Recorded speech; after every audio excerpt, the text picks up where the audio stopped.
Ô Marie conçue sans péché, frères et sœurs, à Éphèse où il vient d'arriver, l'apôtre Paul rencontre une douzaine de disciples de Jean et leur demande: lorsque vous êtes devenus croyants, avez-vous reçu l'Esprit Saint? Ils lui répondent: mais nous n'avons même pas entendu dire qu'il y a un Esprit Saint. Surprenante ignorance, aujourd'hui, elle ne surprend personne. L'Esprit Saint, le mot est complexe, il n'est pas facile d'en parler. Dans l'Ancien Testament, l'Esprit de Dieu se manifeste par son souffle créateur. Les pères de l'Église l'évoquent de manière passablement obscure et même abstruse. Saint Basile va jusqu'à dire que l'Esprit produit en nous la ressemblance avec Dieu, le comble de ce que nous pouvons désirer, devenir Dieu. En tant que personne de la Sainte Trinité, il n'est guère facile de le distinguer. L'Esprit Saint se reçoit, c'est un don de Dieu. Se représenter l'invisible, sans corps et sans visage, est malaisé. Le langage artistique est plus expressif que le langage théologique.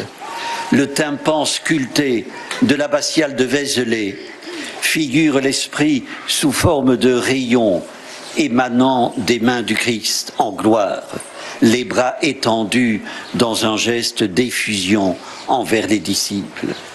Frères et sœurs, ne pas l'accueillir, ne pas s'en nourrir, le laisser en réserve, c'est priver l'Évangile de sa sève intérieure.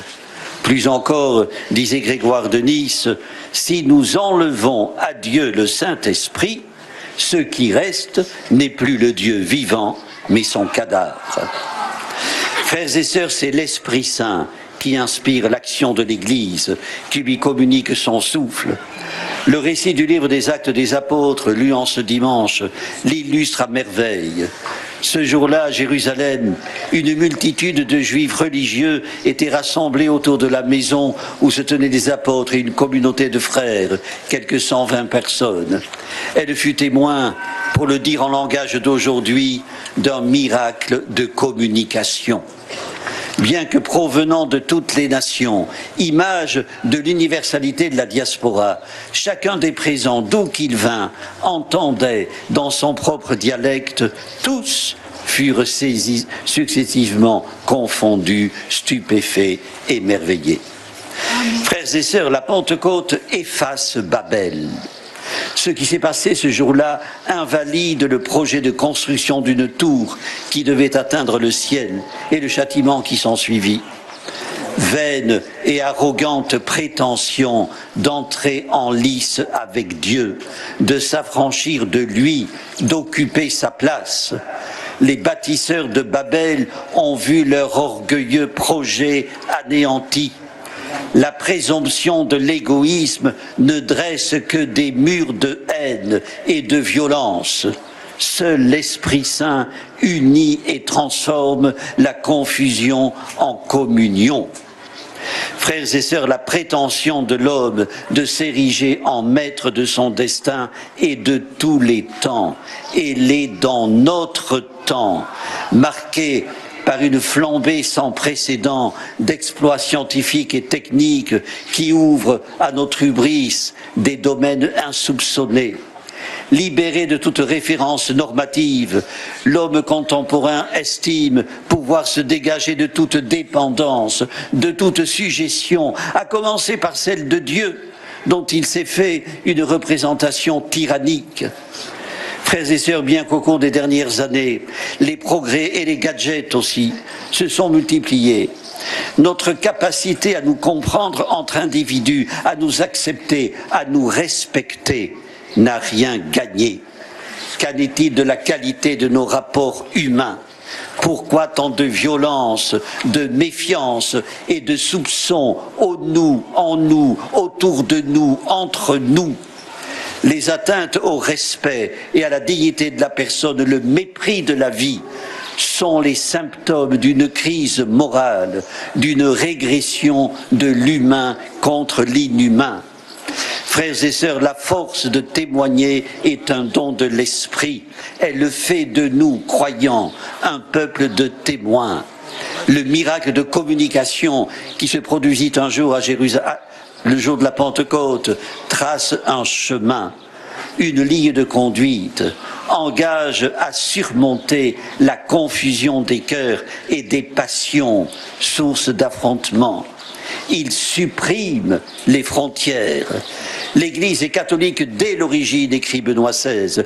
La catholicité est son essence la plus profonde. En son sein, il ne peut y avoir de personnes oubliées ou méprisées. Frères et sœurs, il s'ensuit que le premier témoignage que nous devons donner aujourd'hui est celui de la communion. Jeter des ponts, créer des liens, tracer de nouveaux chemins à l'espérance.